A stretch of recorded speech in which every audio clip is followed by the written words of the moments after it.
¿Qué tal? Bienvenidos. Hoy vamos a abrir un debate, uno de esos que de verdad nos hacen pensar.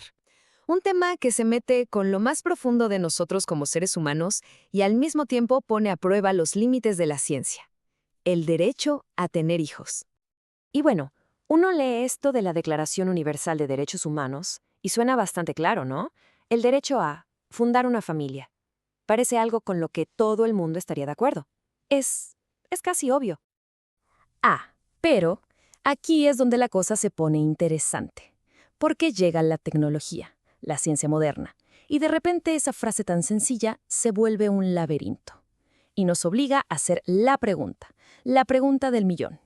¿Fundar una familia es lo mismo que tener un derecho a un hijo, sin importar cómo? Esta es la pregunta que va a ser el eje de toda nuestra conversación de hoy. Ok, para poder abordar este tema tan espinoso, vamos a seguir una ruta. Un mapa de 5 puntos. Primero, lo básico. ¿Hablamos de un derecho o de un deseo? Después nos metemos de lleno a la ciencia. Luego vamos a ver casos reales, de esos que nos ponen a prueba. Veremos qué dice la ley. Y al final, una reflexión para que nos quedemos pensando. ¿Listos? Vamos a darle.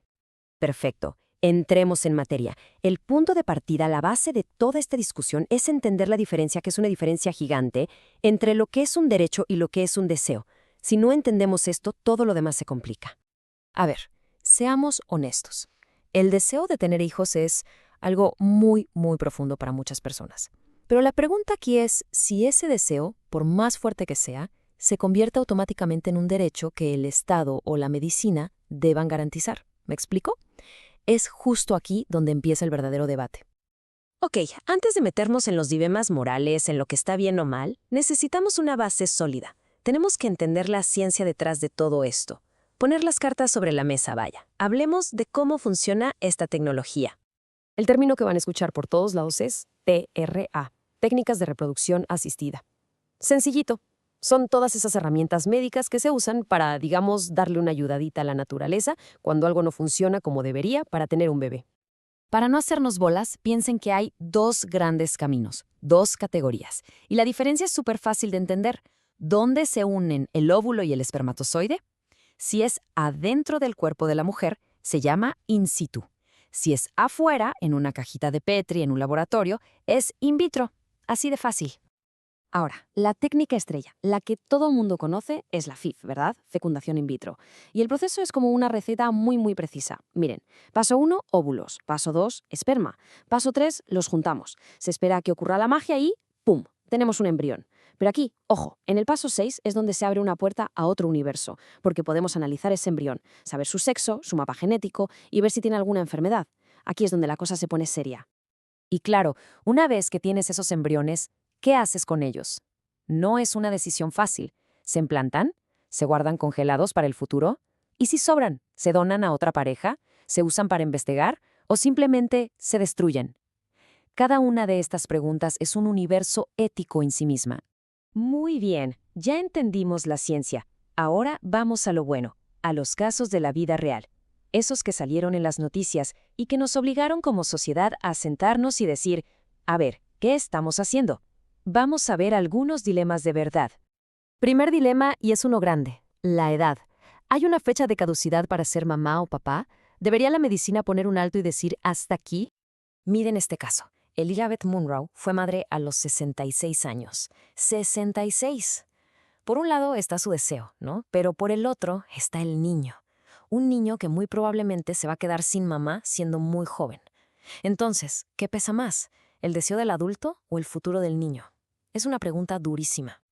Ok, si el dilema anterior les pareció complicado, agárrense.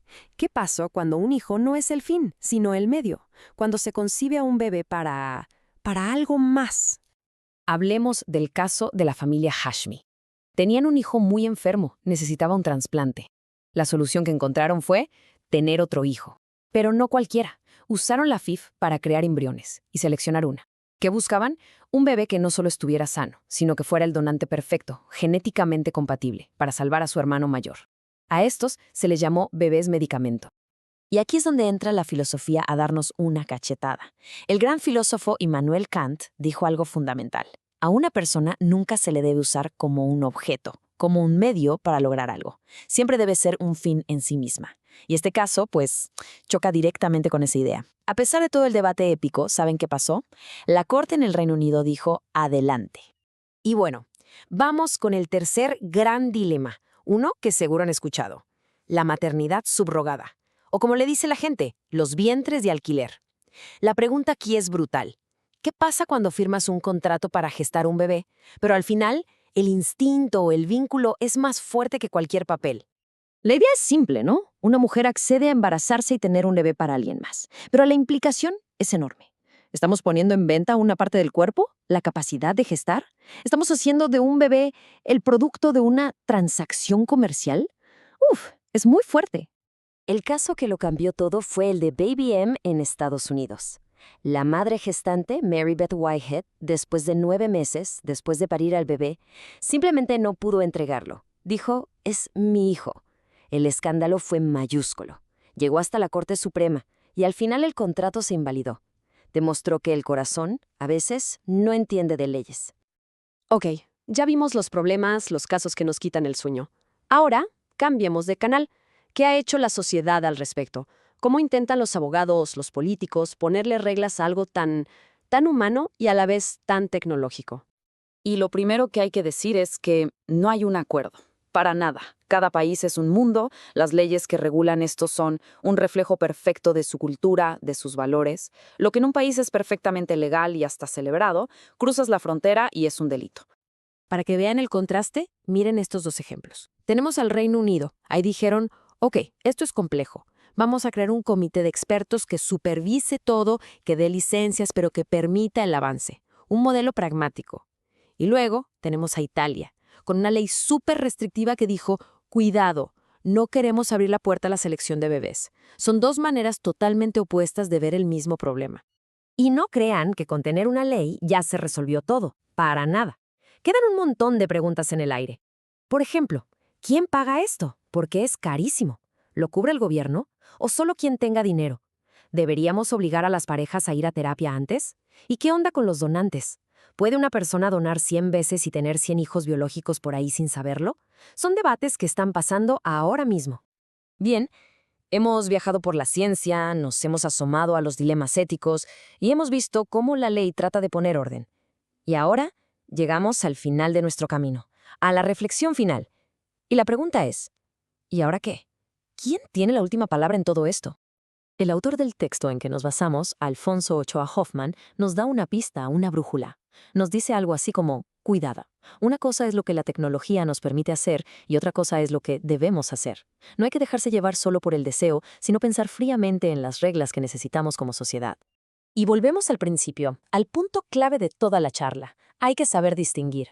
Un deseo es algo personal, íntimo, poderoso, y claro que es válido. Pero un derecho es otra cosa. Es una obligación para la sociedad. Es algo que tiene que estar garantizado por la ley para todos. Y esa distinción lo cambia todo. Miren, la tecnología no va a esperar. Va a seguir avanzando a una velocidad increíble, mucho más rápido que nuestros debates éticos y nuestras leyes. Así que este tema no se acaba aquí. Al contrario, apenas empieza. Y la pregunta queda abierta para todos nosotros, ahora que podemos diseñar la vida. ¿Quién? ¿Quién va a trazar la línea? ¿Y dónde? Ahí se los dejo de tarea. Gracias.